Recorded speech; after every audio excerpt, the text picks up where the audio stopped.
చేపల కూర తిన్నావా తండ్రి పడువడ్డ కొంపలకు దారా పోసినవా పడువడ్డ కొంపలకు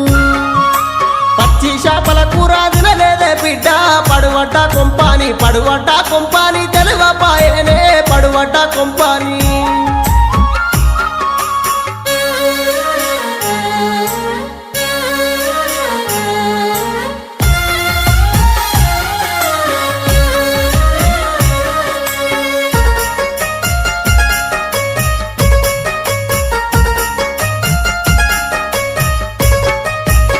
మాట గాదరగా నేనెల్లా తీస్తి బాపు నా సంసారం